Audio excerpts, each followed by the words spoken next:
Sports fans, here we go, here we go, here we go. It is Friday morning. We have got the weekend, and then we got Thanksgiving week next week. We'll only be live 2 days next week. We'll have live on Monday and Tuesday. We'll be off Wednesday and Thursday. Friday, I will have a picks video for you. I may even go live on Friday for the picks and previews because we've been rolling here lately. We've been rolling, and we're going to see if we can keep it going on the picks. Welcome in. Hopefully, you're having a good Friday. Let's jump right into it because I watched most all of the game last night, and there are a couple takeaways from last night's game. When you watch it in a vacuum, that game looks a lot worse than it really was. That game last night showed two things. Number one, the general manager for the Buffalo Bills has failed Josh Allen tremendously.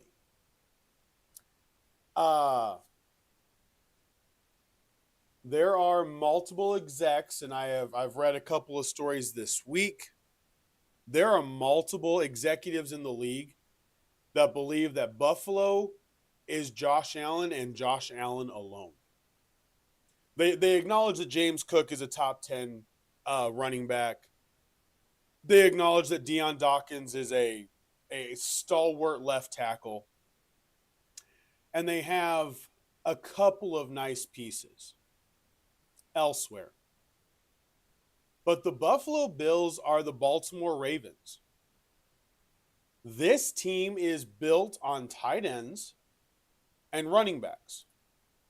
And to be able to do that, you have to have an offensive line that is outstanding. Spencer Brown last night, I want to be a little bit gracious because watching that game, he tried to play hurt and he tried to work against Will Anderson. And that did not work at all. That did not work at all. But and I do not know the Keon Coleman issues. I am not buying anything Sean McDermott says right now because his team, his side of the ball is struggling. McDermott is a defensive coach, and his side of the ball is failing in a massive way. Massive way. They've got injuries. There is zero doubt about that. We're going to talk about that here in a second. But the number one thing from last night is the Bills general manager has failed Josh Allen. Josh Allen took a team-friendly deal. This is not a deal that is hurting the team like Tua's contract. Don't forget, he is not getting paid top dollar in the NFL for being the MVP. There is no quarterback, no player in the NFL that means more to his football team than Josh Allen. Nobody. And it's not particularly close. It's really not. Josh Allen is the be-all, end-all in Buffalo. And if he can't pull on the Superman cape every single time, games like last night happen. The second observation is the Houston Texans are a gosh darn amazing defense. DeMeco Ryans was 1,000% the correct hire. 1,000%. Have you ever seen a football team with as little of offensive ability? Joe Mixon now officially out for the year. Finally ruled him out for the year. Took long enough. I said yesterday they got to move on from Mixon. Chubb gets out of there. They need to go get a running back. Receiver-wise, Jaden Higgins looks really solid. I love Higgins. I really think he will work well with Nico Collins. I don't have any doubts there. I like their tight end, Dalton Schultz. 100%. I love their tight end. Dalton Schultz is a very good tight end. Cade Stover is a great second tight end. They need a running back, but they need an offensive line. And part of me is kind of, not just because the Colts are in our division, but for the Texans, I was kind of hoping they wouldn't make a late playoff push because they could use a draft pick at number 15. They could use the opportunity to maybe trade down and get multiple picks and be able to rebuild that offensive line. If you remember beginning of this season, if you remember free agency and beginning of this season, I said DeMeco Ryans is in danger of becoming a Mike Tomlin. Horrible offensive line, offensively basically deaf. The offensive line is absolute garbage, but the defense is amazing. That defense sacked Josh Allen 8 times. 8 times. And yet, they had to stop Josh Allen on the final drive to win the game. Your defense is so good. The number one defense in the NFL, bar none. Yet you had to hold on to get the victory. The reality is DeMeco Ryans is an amazing head coach. But if he does not learn, what did Mike Vrabel do first thing in New England? He signed Morgan Moses. He got the center Cushberry. And then he also drafted Will Campbell. He understands the value of the offensive line. If you don't have anybody to block the pass rushers, you can't pass the ball. And he understands that. Drake May has gotten better and better protection every single game because Vrabel is an all-around coach where he understands the intricacies of the game and how it needs to be played. What did they do? They got offensive line. They spent money on defense too, don't get me wrong, but they went and they got the offensive line taken care of. The Texans have not. The Texans need to focus on the offensive line. Last night, Davis Mills was not bad. He was never sacked. He was 16 of 30, 153 yards, 2 touchdowns. I mean, really, really low average. You had the running backs combined as a team. They rushed for over 100 yards. But everything about last night was the Texans' defense and the lack of team that was built by the general manager, Mr. Bean, there in Buffalo.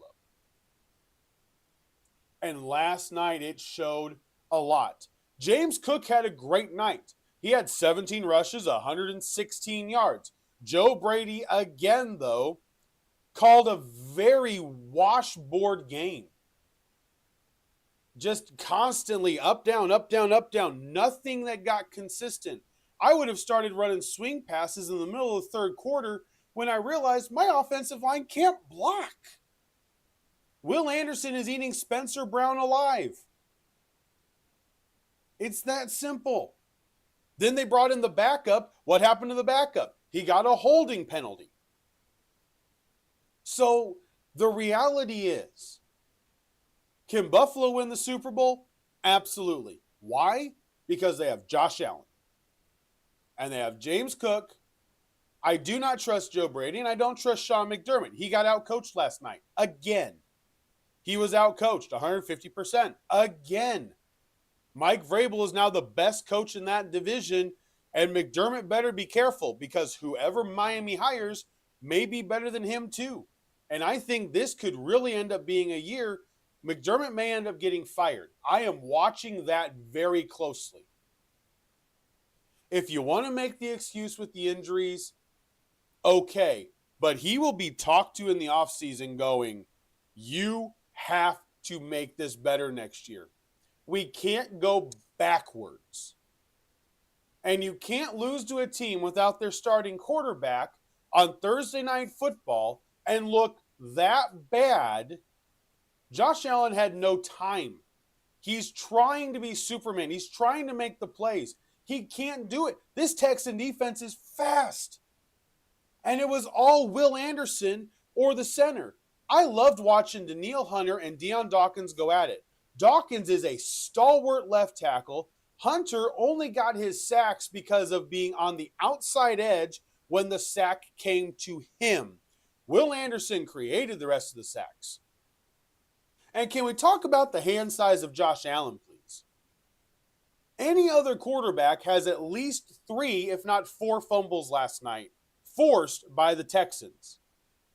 But Josh Allen's hands are so gosh darn big, he doesn't let go of that football.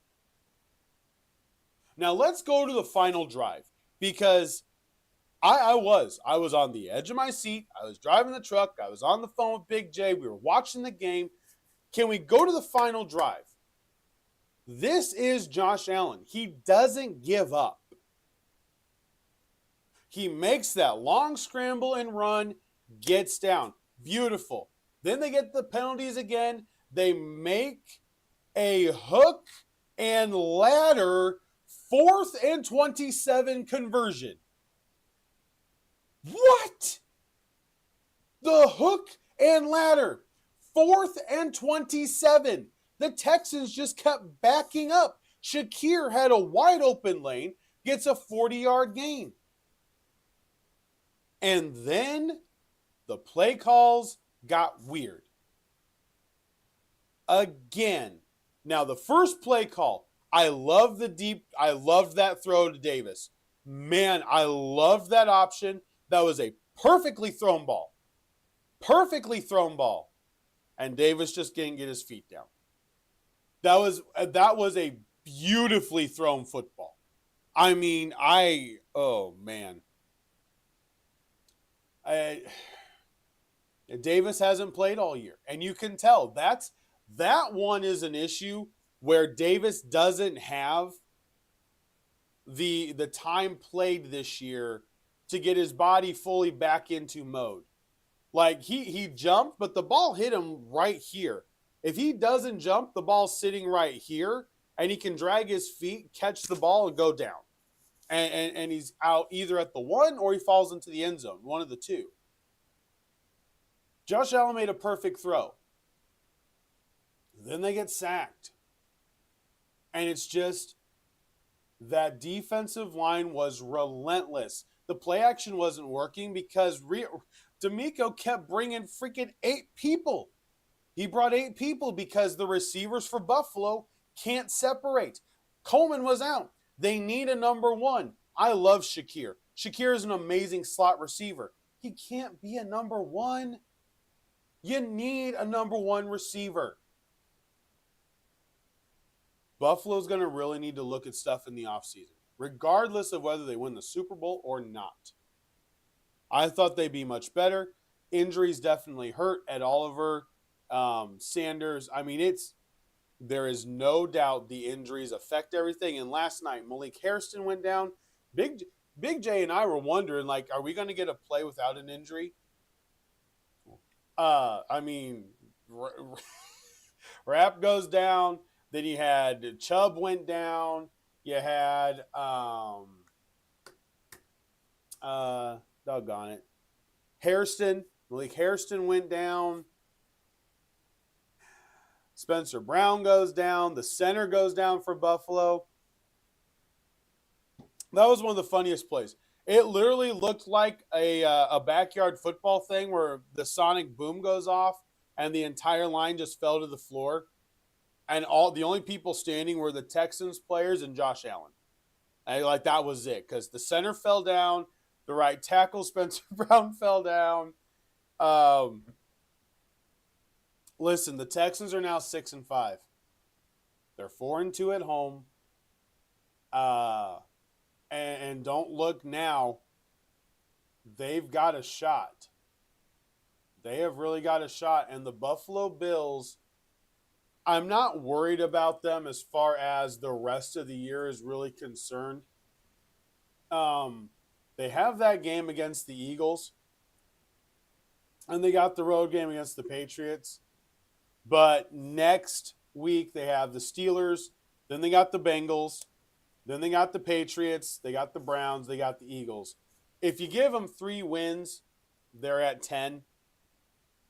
And 10 wins is going to get you into the playoffs. So I'm not worried about them making the playoffs necessarily. But I will say the Texans at home are I mean, that is a team you do not want to play. You don't want to play the Texans at home. Their next two games are on the road. They play after a mini bye week, which Stroud will be back. They go to Indianapolis next week. At Indianapolis, and then they are at the Chiefs on Sunday Night Football. But they close out with four very, very winnable games. Home against the Cardinals, home against the Raiders, at the Chargers, which with that offensive line, I'm giving the nod to the Texans, and then home against the Colts. And I'm sorry if I just stick with my split right now with splitting the Colts, they're going to win one of those two. So the very worst the Texans are going to be, in my estimation, is 10-7. The playoffs are about ready to be so wild. Jacksonville has a ton of pressure this week. A ton of pressure this week. They have to beat Arizona. They have to beat Arizona. The Chargers, I was looking at this last night because I wanted to see where these playoffs could end up at. They play the Raiders next week. They're on bye this week. They play the Raiders next week, but then they have the Eagles at the Chiefs, Texans at Broncos, and they've got the Cowboys as well. Just looking at their schedule, I don't think they beat Philly's defensive line. I don't think they win in Kansas City outside. I don't think they win in Denver outside. They could beat the Raiders. They could beat the Cowboys. And like I said, because of that offensive line, I'll give the Texans the nod. The Chargers may end up being 9-8. The Chargers can still miss the playoffs, and it's going to be wild. This is outstanding. The last 2 weeks of the season have so many potential matchups that are going to change the trajectory of how the playoffs are. The Chiefs have to beat the Colts this week. They have to. They play the Cowboys on Thanksgiving. Then they have the Sunday night game against the Texans. Then they've got the Chargers at the Titans, home against the Broncos, and they close the season at the Raiders. Now, just looking at that, they've got a favorable opportunity because they're home so often. But they have to beat the Colts this week. And the game against the Texans and the game against the Chargers end up being massive games. And the game before the final week, week 17, is the Bronco matchup. And that is not going to be easy. It's on Christmas.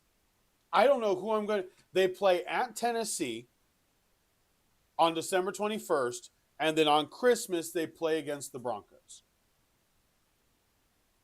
I don't know who that favors because defense travels, the offense normally struggles. So the Denver defense is normally what you would go with. But there is a legit shot still for Kansas City to get to 9-8 and leapfrog the Chargers potentially. It's great. This is why we love football. And this is all in the AFC. Because don't forget, Pittsburgh is still there with Baltimore. You can't sleep on Pittsburgh. They play Chicago this week. Well, guess what the Ravens play? The Jets. If Chicago beats Pittsburgh this week, this is Pittsburgh's schedule. Pittsburgh has at the Bears this week. Then they got the Bills, at the Ravens, Dolphins at home. They should win that one. Dolphins freeze in cold weather. But then they are at the Lions and at the Browns. And if Dillon Gabriel is back for that game, the Browns always play the Steelers very tough, and then they close the season with the Ravens. Baltimore is one game back of Pittsburgh, but Pittsburgh is already 6-4. They only need 4 more wins to get to 10. This is going to be pandemonium. The tiebreakers are going to be epic. I absolutely love this. The minute that the playoff machine comes out, I am going to be using it consistently. All the time. Oh, nope, it's here. Hang on. Let me see. It is. It is live. It is live. They didn't have it up yet. They do have it now that it's week 12. Week 12, playoff machine is now up, which means I'm going to be running through all these different scenarios. I'm going to run through the entire schedule because the AFC is so wild. If the Colts and the Patriots and the Broncos all keep winning, you're going to have a battle to the very end for who gets the number 1 seed.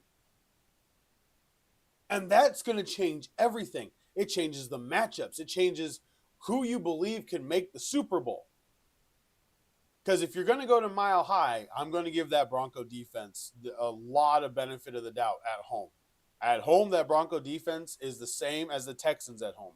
I'm going to give them the benefit of the doubt. But it is absolutely crazy what all this could end up just week 17 and 18. I am so happy the fantasy football playoffs are normally over by then because I'm just going to be sitting, watching, not caring about who's doing what. I'm just going to be waiting for the pandemonium and the arguments and the fans and the frustration and the emotion that's going to come out in those final 2 weeks. Now, could all of it be a moot point if the Texans don't end up winning, Jags end up falling off a cliff, Chiefs run the table, Chargers lose? Yeah, it could all be a moot point. But you know what? I'm not thinking that's going to be the case. DeMeco Ryans last night showed you why he was chosen to be the head coach of the Texans. They showed you why they've won the division back-to-back years. They've showed you why you don't want to mess with Texas. Go mess with the star. Don't mess with the horns. You can go mess with the star all you want to. Do whatever you want with the star. Don't mess with the horns. Because those horns are sharp, and that defense is outstanding. Whew. Okay. All right. We need a break from football before we get to my picks. Oh, man. I was fired up last night. Man. What a game. What a game. All right, the 10,000-foot view of sports. Let's rock and roll this.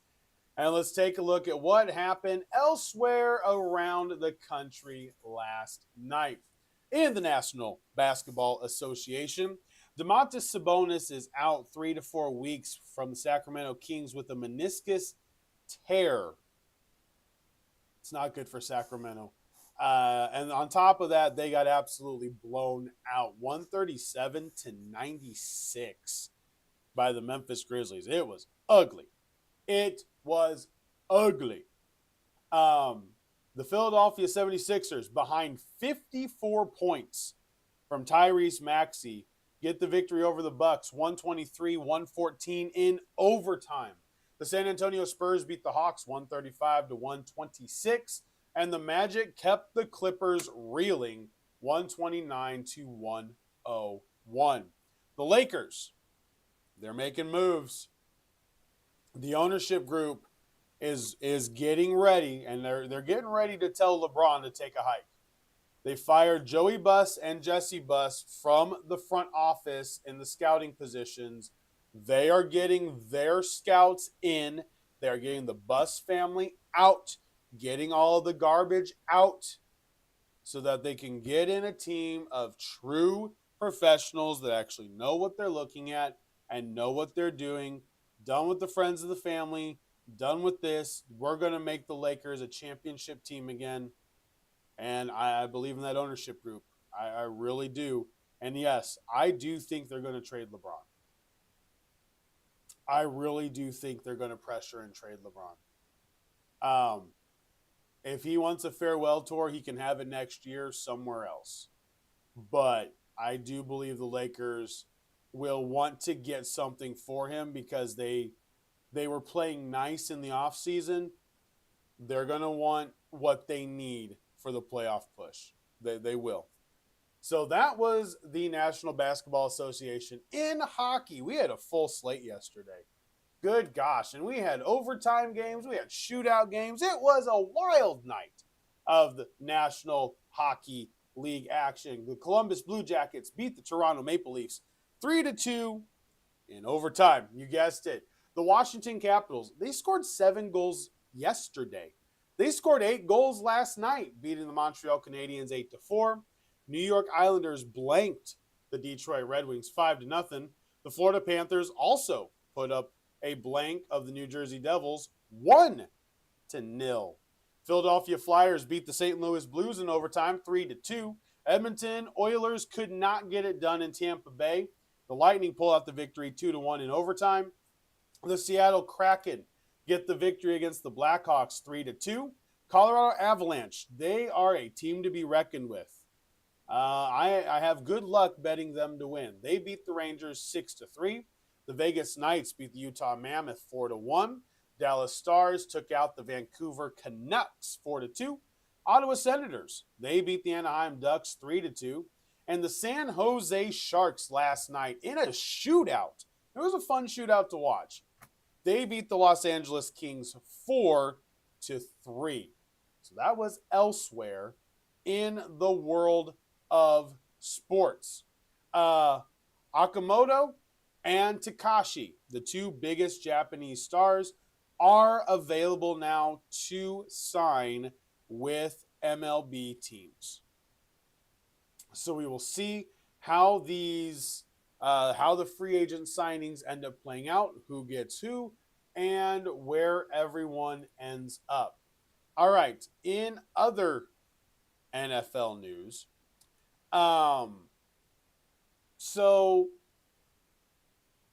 there's a couple of very interesting things right now. The Seattle Seahawks have an NFL high of 20 turnovers. And Sam Darnold yesterday called it acceptable. Lamar Jackson yesterday, who has been sacked a lot, said that he's going to holler at his guys. Okay.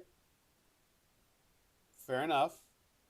Antonio Brown, again, because of the drama he's kind of caused, kind of was very cross with the reporters asking about his level of play on the field. He didn't like that. Definitely didn't like that. And Joe Burrow, he's going to be back next week. He will be back next week against the Ravens on Thursday Night Football. Everything right now that I have read, that I have seen, leads me to believe he will be starting next week, and the Ravens better be ready because Chase is off this week because he's suspended. So Chase gets a week off, and Joe Burrow is going to be able to come back next week. Watch out. That's a trap game for the Ravens. That is definitely a trap game for the Ravens. All right. Here we go. Nope, not Hawks Locks. That was yesterday, you silly goose. Here we go. All right, this week. Here we go. Hawks pick 6. So, as usual, I try to pick the closest spreads. I will say the professional bettors are betting on the Bengals right now. It was a 7.5 point spread. It is now only 6. I don't know what Vegas is thinking, but who knows? We'll find out. So I do try to stick with the small spreads. I believe we've got enough to make it through the pick 6 this week. So here we go. The Pittsburgh Steelers are at the Chicago Bears this week. This is going to be a game where which offense do you trust to make a play when the play is needed? That is really where this is at right now. Because I believe both defenses could play pretty well. It's in Chicago. Supposedly it's going to be 53 degrees, so not bad. Actually, pretty gosh darn good football weather. The Bears are favored by 2.5. The question is, am I going to trust Ben Johnson and Caleb Williams, or am I going to trust Arthur Smith and Aaron Rodgers? At the end of the day, especially with the way they played last week against the Vikings, I'm going with the Bears. I'm going to take the home team. I'm going to take the favored team by 2.5. I'm taking the Bears. So I'm going to pick the Bears to knock off the Pittsburgh Steelers at home to move to 8-3. Steelers move to 6-5 and create an absolute mess sitting there in the wild card and top of the AFC North. The next game is the Chiefs and the Colts. Everything inside of me wants to pick the Colts. Everything inside of me wants to pick the Colts, but if you've watched for any length of time, you know I try to be completely objective. I did that all through the NBA playoffs, and I've tried to do it mostly this year in the NFL.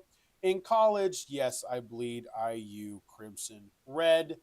Deal with it. But everywhere else, I do try to be as objective as possible. And the reality that I see with this game is this. I think the Chiefs' defense isn't great as far as being able to put pressure on Jones, but I think Spagnuolo will watch the Steeler game. He will watch the Bronco game and the Ram game and figure out, yeah, I know how to get Daniel Jones. The Atlanta game was really a telltale sign. If you can stop Jonathan Taylor and force Daniel Jones to be the one that has to beat you, you got a pretty good shot. You've got a pretty good shot. So I think it could only be a field goal game, though. If I'm betting just the spread, I think I'd actually bet the Colts on the spread. I think this could easily be a Harrison Butker field goal to win the game. But I do believe Andy Reid, Patrick Mahomes, backs against the wall, the Texans winning on Thursday, putting more pressure on them to have to keep pace. I believe the Chiefs in that spot will come up. You got the Broncos' very best. You got the Bills' very best. You're not going to get the Colts' very best. They're 8-2. They're a little bit comfortable, and they're going outside. It's supposed to be 57 degrees, so it's not horrible, but they're outside. So I'm going to take the Chiefs to beat the Colts. The Browns and the Raiders. This game gives me fits because I really want to pick the Browns. I think the Browns defense could have an outstanding game. Geno Smith has 12 touchdowns and 13 interceptions. Think about that for a second, please. 12 touchdowns, 13 interceptions. I think he throws 2 more, but I think the problem in this game is going to be Shedeur. It's funny, in fantasy right now, both defenses are trending being picked up. Both defenses, the total over-under for this game is 36.5. I will tell you right now, I'm going to make a bet for 20.5. I don't think this game is high scoring at all. I don't think either one of these teams is going to score points. I think it's going to be rather ugly. It's going to be a very hard game to watch. But I think because of Genty and Smith and Bowers, I'll take that over Sanders, Judkins, and Njoku to barely pull it out, to get in field goal range more often. And I'm going 12-6, maybe 12-9. I really think it's going to be a low-scoring game. But I've got the Raiders knocking off the Browns. If it was Dylan Gabriel, I am telling you right now, I would be picking the Browns to beat them. All right, the Jacksonville Jaguars and the Arizona Cardinals. This week, I've got a lot of favorites, and it terrifies the life out of me. But I really do believe that some of these teams are starting to get into playoff mode. But Jacoby Brissett has done a great job managing the field. I could easily see Arizona winning this game. I really could. I could easily see them winning this game. Jonathan Gannon, though, I think he's teetering. Jacoby Brissett can throw for a lot of yards. They can score, but they're without Harrison again. So it's Dortch and Wilson.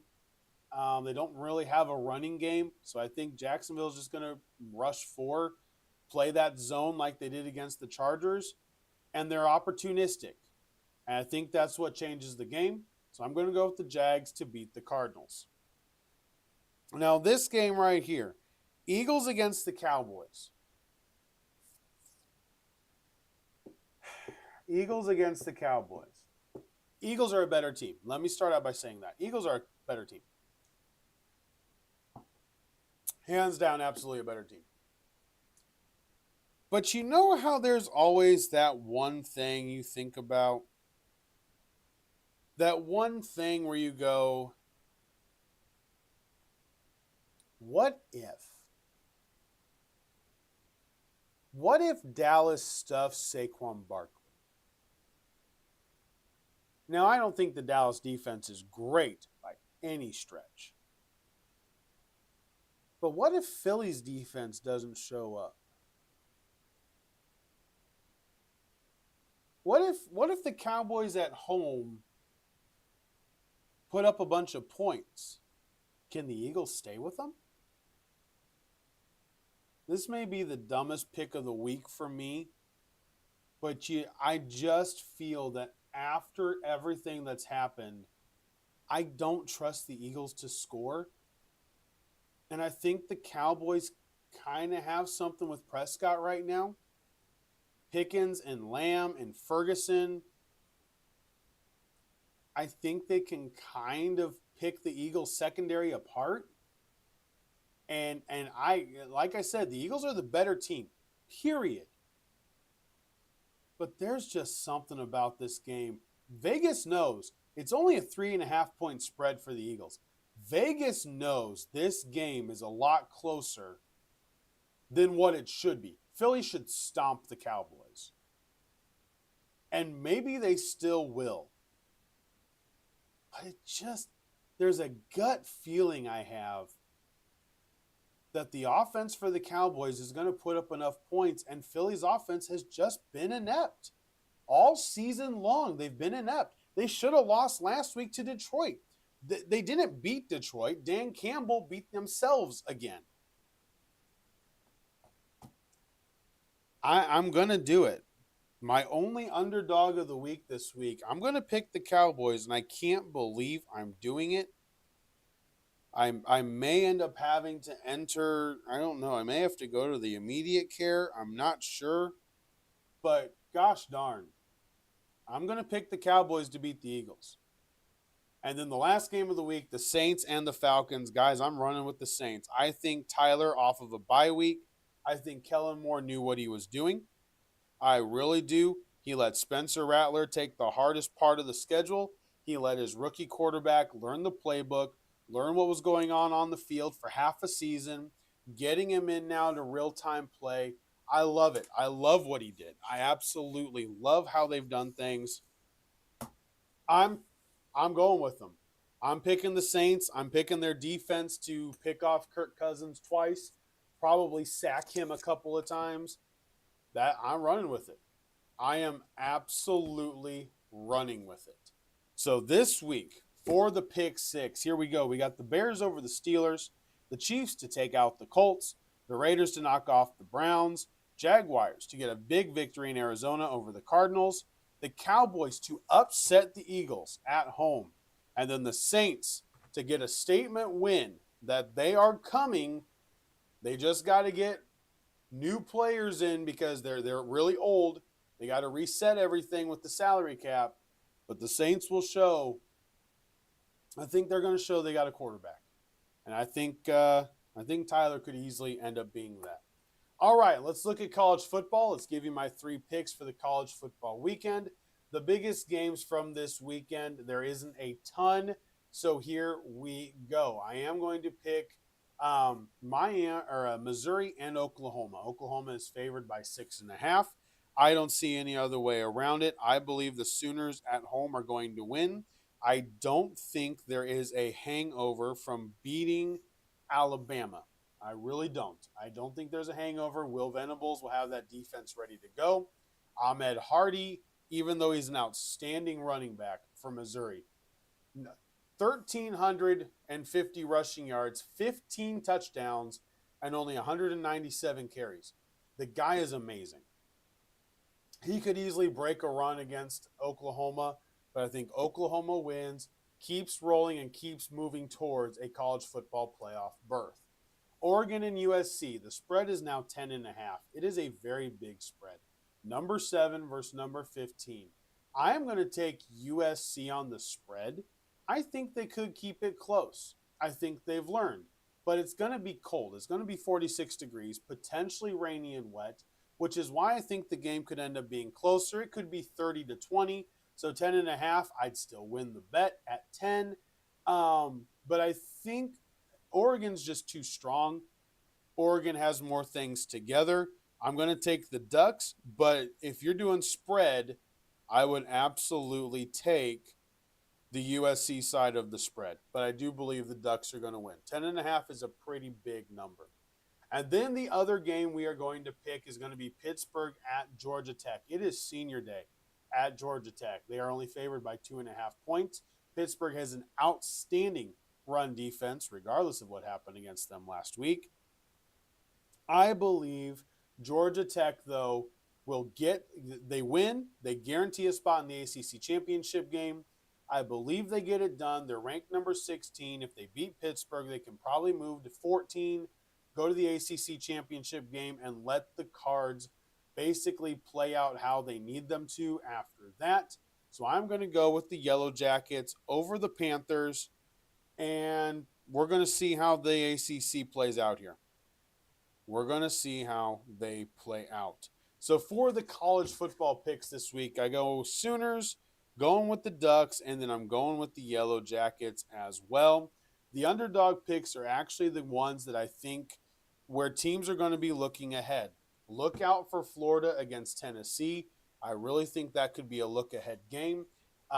Look out for Cincinnati and BYU as well. I almost put them in the picks. Cincinnati hasn't played great every game, but they can play tough. BYU, if they get lulled, if they get a little bit of confidence, overconfident, could easily mess up there in Cincinnati.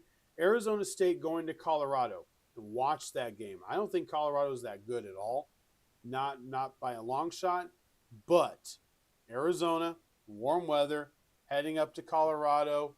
We'll see what happens. It's supposed to be a cold game.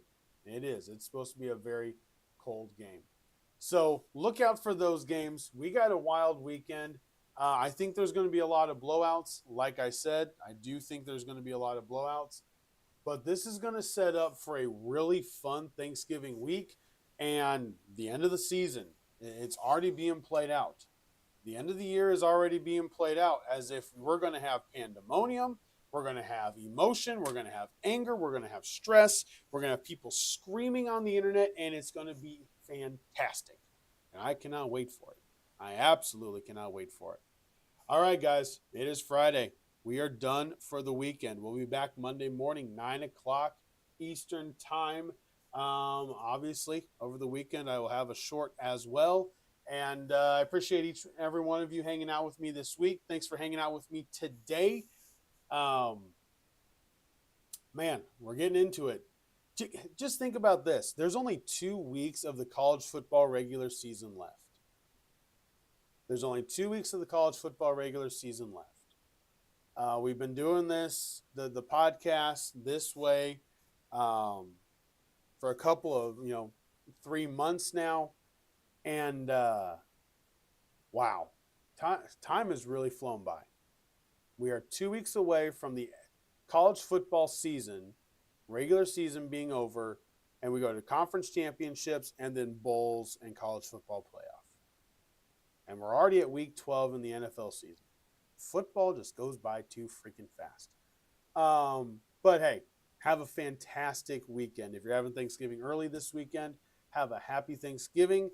I will talk to you guys on Monday. Remember, we'll be live Monday and Tuesday, off Wednesday and Thursday, and I'll give you guys my picks on Friday as we always do. Thank you guys so much for hanging out. Have a fantastic rest of your day. Have a fantastic weekend and make it the best weekend that you can. For Sports Talk with Hawk on this beautiful Friday, I'm Hawk, and I'm out. See you guys Monday.